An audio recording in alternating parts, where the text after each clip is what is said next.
Bayo Oluwasanmi. The unconstitutional illegal removal of Chief Justice of Nigeria, Justice Walter Onnoghen, by President Muhammadu Buhari is yet another bloodless coup on our presidential democracy. Nigerians are gasping for breath why Buhari should remove Onnoghen few weeks to the presidential elections.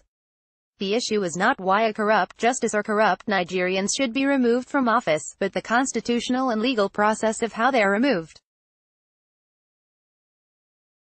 It is no exaggeration to say that Buhari might be the dimmest president Nigeria has ever had. The 4-year presidency of Buhari convinced us that he primarily lacks sophistication, knowledge of the constitution, of the world, and understanding of government, how it works, and a rudimentary grasp of economics. It is also an open secret that President Buhari doesn't read, has no intellectual friends, and no knowledge of how a president, better still, a leader leads.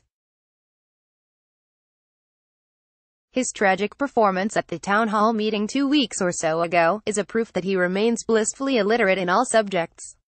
He surrounds himself with yes people who know little or nothing more than him. His behavior, utterances, and decision-making portray Buhari as a neophyte, hopelessly unschooled and naive in the governance of a nation as diverse and multi-ethnic as Nigeria. Throughout his presidency, Buhari didn't read the Constitution, didn't acquaint himself with the Constitution, didn't see it as the law and ethical guide but as an inconvenient hindrance that must be ignored, disrespected, and trampled upon. Judging by the way he flouts the Constitution, it is evident that Buhari sees the presidency as his personal property where he can behave anyhow, and do whatever he likes or wants. As an illiterate, President Buhari's constitutional illiteracy is amusing. The appointment and removal of the Chief Justice of Nigeria is clearly stated in the Constitution. I'm not a lawyer. Many legal experts have written on the unconstitutionality of Buhari's action. I need not bore you with legal jargon. However, references to some relevant sections of the Constitution will suffice. The CJN can only be removed from office by the recommendations of the 2/3 majority of the Senate. See sections 231(1), 292(1). The Nigerian Judicial Council, NJC, is the only body that can discipline and suspend the CJN. See section 158(1). The NJC hasn't recommended the removal of Justice Onnoghen, nor has the Senate acted on his case. Where then did Buhari get his authority to fire the CJ? The illiterate President Buhari struggled laboriously, albeit unsuccessfully, to justify the unconstitutional removal of Justice Onnoghen, saying he was acting on the recommendation of the Code of Conduct Tribunal, CCT.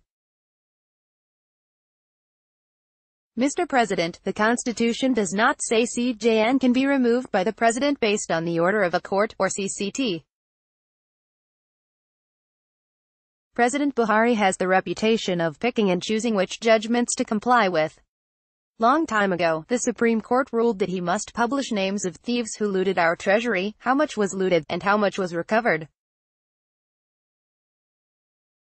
Till date, he's yet to comply with the order.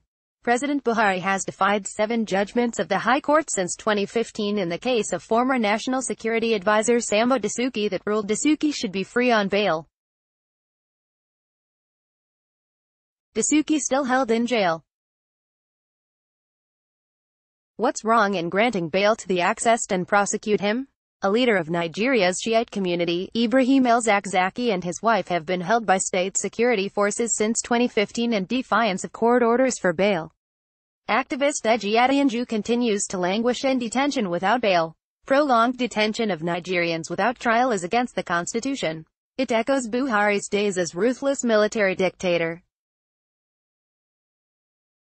As a primitive tribalist, President Buhari said he cannot fire Babashir Lawal over mere allegations. He argued that Lawal was entitled to presumption of innocence until proven guilty. He reluctantly removed Lawal from office. Lawal is a free man today, and as a matter of fact, he's one of major campaign coordinators of Buhari. He didn't reprimand or repudiate Governor Ganduya of Kano, who was caught stashing bribe proceeds into the pockets of his Babariga. Abdul Rashid Maina, Chairman, Presidential Task Team on Pension Reforms, carried away N2B in the office of the Head of Civil Service of the Federation. Maina fled to Saudi Arabia to evade arrest and prosecution. Maina was smuggled back to the country with the knowledge of Buhari and rewarded with a juicy federal agency appointment as Director General. The case has since gone cold. President Buhari's caricature of federal appointments is a mirror to his presidency, which accepts nepotism as the norm. His physical blindness is a metaphor for his willful emotional blindness. His complete unwillingness to either face reality or accept responsibility for the travesty of justice, parochial and selective governance, continue to hunt and hurt his disastrous regime. It is leadership derailment at the crossroads of our history. Buhari's only feeble justification for blatant nepotism in appointing service chiefs, directors of federal agencies, justices, etc., because they are the ones he trusts, whereas he won the presidency by the votes of people he didn't trust. Nepotism is self-destructive imperative. Buhari is facing extreme criticisms from Nigerians because of his brazen nepotism. He's losing their respect, their collective goodwill, their trust and confidence, and he's seen as a weak, coward leader. Today, Nigeria is a national tragedy, a monument of collective shame. As February 16 beckons on us, it is instructive to remind Nigerians that nepotistic octogenarian Buharis and Atikus are incapable of providing unclouded vision that matches the oversized expectations of our poor people for a new Nigeria where justice, freedom, equality, and pursuit of happiness are guaranteed. Let's go there. Email protected.